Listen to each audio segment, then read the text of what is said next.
Baiklah, pada kesempatan kali ini saya akan menjelaskan materi terkait dengan RPP. Sebelum saya menjelaskan tentang RPP, izinkan saya untuk memperkenalkan diri terlebih dahulu kepada teman-teman sekalian. Nama saya Nuriza Karenita. Saya dari Universitas Muhammadiyah Sumatera Utara.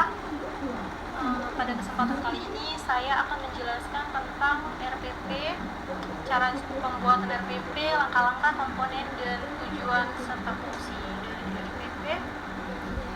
Baiklah, langsung aja kita bahas tentang RPP-nya. Sebelum kita masuk dalam tahap pembuatan RPP, teman-teman di sini ada yang tahu nggak sih apa itu RPP? Oh, belum tahu ya? Oke, jadi langsung aja saya akan jelasin nih. Nah, jadi RPP itu adalah rencana kegiatan pembelajaran tatap muka untuk satu atau beberapa kali pertemuan. Atau singkatan dari RPP sendiri adalah rencana pelaksanaan pembelajaran. RPP ini dibuat bertujuan untuk mengarahkan kegiatan belajar mengajar dalam upaya mencapai kompetensi dasar. Nah, RPP sendiri dapat mempermudah, memperlancar, dan meningkatkan hasil proses belajar mengajar. Selain itu, dia juga mampu melihat, menganalisis, dan memprediksi program pembelajaran tersebut. Nah, selain daripada itu, terdapat beberapa komponen-komponen RPP nih. Nah, jadi sebelum kita membuat RPP, tentunya kita harus tahu dulu dong apa-apa saja komponen RPP. Nah, komponen RPP itu ada identitas. Terus kemudian ada tema atau subtema pembelajaran.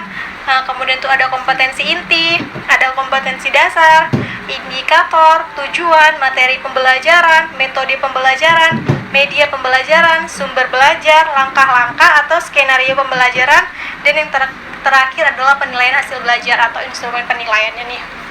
Oke, langsung aja supaya kita lebih paham, kita langsung masuk ke dalam contohnya. Nah, contohnya ini udah saya paparkan pada slide ini ya. Nah, jadi kalian bisa langsung lihat di slide ini. Nah, ini yang paling atas ini merupakan, saya warnai, ini merupakan identitas dari RPP. Ini identitasnya. Ini identitas RPP. Identitas RPP itu terdapat nama sekolah, kelas atau semester, mata pelajaran, topik, waktu, guru mata pelajaran. Nah, jadi itu yang dimaksud dengan identitas RPP. Dengan adanya identitas RPP ini, kita tuh bisa tahu RPP ini diperuntukkan untuk siapa yang membuatnya, dan apa sih isi dari RPP ini tuh membahas tentang apa topik yang dibahas, apa mata pelajarannya. Jadi kalau nggak ada identitasnya, kita tuh sulit banget dong untuk bisa tahu materi apa yang tersaji dalam RPP itu, dan apa aja nih yang mau dibahas dalam RPP itu. Nah, oke. Selanjutnya, selain dari identitas juga ada tema atau subtema nih. Temanya apa? Misalnya kita dalam RPP ini mau bahas apa nih?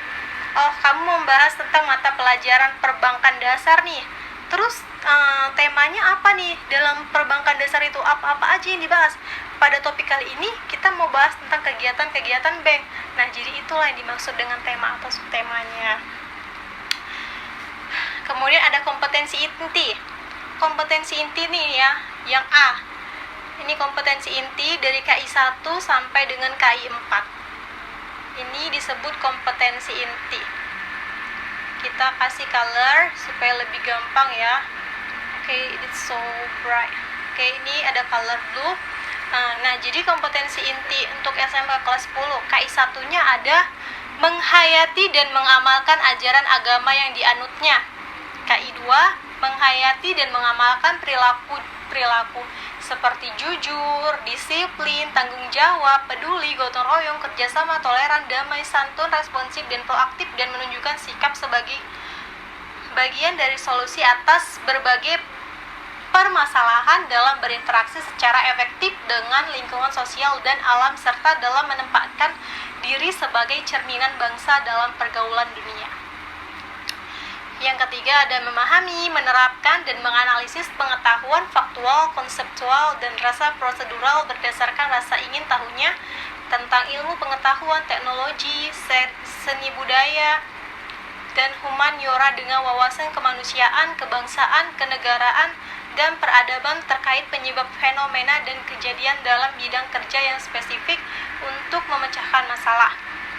Selanjutnya ada mengolah, menalar, dan menyaji dalam ranah konkret dan ranah abstrak terkait dengan pengembangan dari yang dipelajarinya di sekolah secara mandiri dan mampu melaksanakan tugas spesifik di bawah pengawasan langsung. Nah, jadi itu adalah kompetensi intinya. Sampai sini ada yang ingin ditanyakan? Sebelum kita masuk ke dalam pembahasan selanjutnya, yaitu kompetensi dasar. Baik, tidak ada. Oke, saya akan lanjutkan ya. Lanjut, kita akan masuk ke dalam komponen yang selanjutnya, yaitu komponen kompetensi dasar. This is part B ya, ini bagian B-nya. Kompetensi dasar itu memuat yang pertama ada mensyukuri karunia Tuhan Yang Maha Esa atas pemberian amanah untuk mengelola administrasi keuangan entitas, mengamalkan ajaran agama dalam memanfaatkan ilmu pengetahuan dan teknologi untuk menghasilkan informasi keuangan yang mudah dipahami, relevan, andal, dan dapat diperbandingkan. Kemudian ada menunjukkan perilaku ilmiah, jujur, disiplin, tanggung jawab, peduli, santun, ramah lingkungan, gotong royong dalam melakukan pembelajaran keuangan dan akuntansi. Selanjutnya, menghargai kerja individu dan kelompok dalam pembelajaran sehari-hari sebagai wujud implementasi sikap proaktif dalam melakukan kegiatan pengelolaan keuangan perusahaan. Nah, terus selanjutnya itu ada ini dari bagian inti dari yang mau kita bahas nih, kompetensi dasarnya itu yang ini, yaitu menjelaskan kegiatan bank dan mengidentifikasikan kegiatan bank. Oke, kita udah sampai ke komponen yang ketiga nih. Ada tadi apa aja? Identitas, kemudian kompetensi inti, ya. Iya, kompetensi dasar. Selanjutnya itu indikator. Kita masuk ke dalam komponen indikator. Apa aja tuh ya isinya indikator? Nah, jadi indikator itu memuat tentang apa yang dijelaskan di dalam RPP ini terkait materinya. Seperti menjelaskan kegiatan bank, mengidentifikasikan kegiatan bank. Ini diambil dari kompetensi dasar yang 3.2 dan 4.2 yang ini ya. Selanjutnya itu ada tujuan pembelajaran. Apa sih tujuan pembelajaran dari kegiatan bank ini? Materi kegiatan bank ini tujuannya apa sih? Nah, ini dia. Yang pertama ada melalui diskusi dan menggali informasi, siswa mampu menjelaskan kegiatan bank. Melalui diskusi dan menggali informasi, siswa mampu mengidentifikasikan kegiatan bank. Ini bisa ditambah mengidentifikasi kegiatan bank dengan baik dan benar. Selanjutnya dengan baik dan benar. Oke, lanjut. Ini dia masuk ke bagian pembahasan dari materinya. Ini dia materi pembelajarannya, itu ada kegiatan-kegiatan bank, yaitu terdiri dari bank umum, kegiatan bank umum, bank perkreditan rakyat, dan lain-lainnya. Nah, setelah membahas tentang materinya, kita masuk nih ke dalam komponen model atau metode pembelajaran. Pendekatan pembelajaran adalah pendekatan saintifik, pembelajaran kooperatif atau cooperative learning, pembelajaran berbasis masalah atau problem-based learning. Selanjutnya itu ada kegiatan pembelajaran, dan metode pembelajarannya itu metode pembelajaran model ceramah dan menganalisis materi serta tanya jawab. Ini adalah tabelnya. Dalam kegiatan yang pertama itu ada pendahuluan, deskripsi kegiatan itu ada 4. Di dalam pendahuluan itu pertama guru memberikan salam, mempersilakan ketua kelas memimpin peserta didik untuk mulai berdoa bersama. Terus kemudian guru memberikan gambaran tentang pentingnya memahami kegiatan bank dalam kehidupan sehari-hari. Selanjutnya sebagai persepsi untuk mendorong rasa ingin tahu dan berpikir kritis, siswa diajak memecahkan masalah mengenai bagaimana mendefinisikan kegiatan bank. Guru menyampaikan tujuan pembelajaran yang ingin dicapai itu kegiatan bank. Alokasi waktunya itu sekitar 10 menit aja. Untuk pendahuluan atau pembukaan itu cuma 10 menit ya. Nggak boleh lama-lama, karena nanti siswa juga akan merasa bosan dan jenuh. Oke, selanjutnya di bagian kegiatan intinya itu ada mengamati. Mengamati di sini yaitu mencari dari sumber lain tentang kegiatan bank. Kemudian menanya, mendiskusikan tentang kegiatan bank, Eksperimen atau explore mengidentifikasikan tentang kegiatan bank. Asosiasi menjelaskan kembali kegiatan bank itu seperti apa, memberi simpulan dari keseluruhan materi, kemudian komunikasinya, memberikan pendapat, masukan, tanya jawab selama proses diskusi, kemudian menjelaskan atau mempresentasikan hasil diskusi kelompok dalam bentuk tulisan tentang kegiatan bank. Itu kalau dalam kompetensi intinya, kegiatan intinya maksudnya sekitar 25 menit saja waktunya, karena dia kan hanya pembahasan materi-materi singkat sederhana saja. Dan kemudian itu ada penutupnya. Penutup itu siswa diminta untuk menyimpulkan tentang kegiatan bank. Dia disuruh tarik kesimpulan dari kegiatan-kegiatan bank yang telah dijelaskan oleh si guru tadi. Kemudian itu refleksi terhadap kegiatan yang sudah dilakukan. Siswa menyimak informasi mengenai rencana tindak lanjut berikutnya. Guru memberikan salam dan mempersilakan ketua kelas dan peserta didik untuk mengakhiri kegiatan pembelajaran dengan melakukan doa bersama. Ini kalau misalnya di jam terakhir ya, jam pelajaran terakhir. Tapi kalau misalnya nggak di jam pelajaran terakhir, nggak usah. Oke, waktunya itu 10 menit. Jadi total waktunya itu ada sekitar 45 menit. Ini untuk satu kali pertemuan, yaitu sekitar 45 menit aja.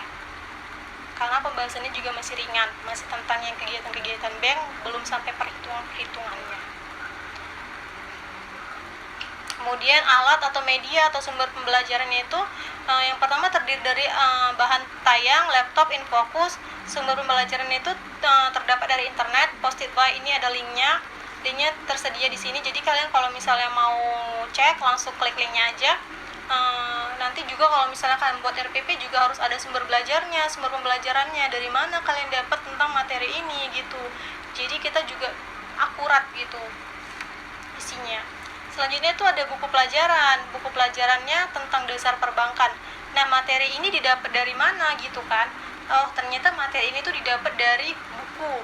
Sebuah buku tentang dasar perbankan atau perbankan dasar. Oke, selanjutnya itu ada penilaian proses dan hasil belajar. Yang tadi, ini yang terakhir ya. Ini dia.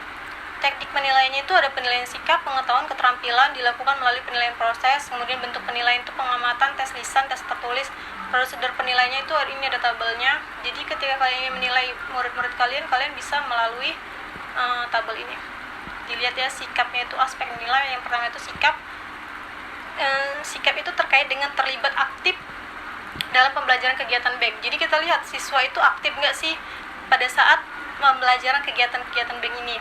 Kemudian itu ada bekerja sama dalam kegiatan kelompok. Kita lihat gimana siswa bekerja sama dalam melaksanakan tugas kelompok yang kamu berikan kepada mereka. Apakah dia itu mau bekerja sama, atau dia itu main tunggal, atau dia itu masa bodoh dengan kerjaannya. Nah, jadi ini termasuk dari penilaian sikap. Selanjutnya itu ada toleran terhadap proses pemecahan masalah yang berbeda dan kreatif. Jadi kita bisa melihat murid itu bisa nggak saling menerima pendapat dari teman-temannya, kemudian menerima perbedaan dan kreativitas masing-masing dari teman satu kelompoknya, seperti itu. Nah, teknik penilaiannya itu bagaimana sih? Melalui pengamatan. Di sini sudah dijelaskan teknik penilaian itu melalui pengamatan. Terus tuh waktu penilaiannya itu kapan? Nah, jadi untuk bisa mengetahui sikap dari siswa tersebut pada saat kita melaksanakan pembelajaran itu, nah itulah waktu yang tepat untuk menilai sikap siswa tersebut pada saat pembelajaran berlangsung. Yang kedua, aspek yang nilai itu ada pengetahuan. Nah, apa-apa aja tuh yang bisa membuat kita menilai seseorang mengenai pengetahuannya. Pertama, kita lihat dia bisa nggak nih menjelaskan tentang apa sih kegiatan-kegiatan bank itu. Kemudian dia bisa mempraktekkan kegiatan-kegiatan bank yang sudah dijelaskan sebelumnya oleh si guru tadi. Nah, terus kan kemudian teknik menilainya itu melalui pengamatan dan juga tes. Kalau untuk bisa mengetahui tentang pengetahuan seseorang itu, kita teknik menilainya itu melalui pengamatan dan tes. Kemudian waktu penilaiannya itu penyelesaian tugas individu dan kelompok. Jadi ketika penyelesaian tugas individu dan kelompok lah, disitulah kita bisa melakukan penilaian terhadap murid tersebut. Selanjutnya itu ada keterampilan. Keterampilan itu meliputi kegiatan mengamati, mencari dari sumber lain tentang kegiatan bank. Terus tekniknya juga melakukan melalui pengamatan. Waktu penilaiannya itu penyelesaian tugas individu dan kelompok atau saat diskusi. Kemudian ini sikap itu terlibat aktif dalam pembelajaran ini. Oke, semuanya sudah jelas ya sampai di sini. Inilah komponen-komponen RPP dan contoh langsung RPP yang saya berikan. Saya langsung berikan contoh supaya kita semua juga sama-sama mengerti. Oke. Jadi sampai di sini apakah ada yang masih kurang jelas atau belum dipahami? Kalau memang masih ada yang bingung tentang pembuatan RPP itu seperti apa, kayak masih pusing gitu ya, soalnya ini juga kan nggak mudah gitu, boleh ditanya biar kita juga bisa sama-sama belajar. Tapi kalau memang sudah tidak ada lagi yang perlu dipertanyakan, maka saya akan mengakhiri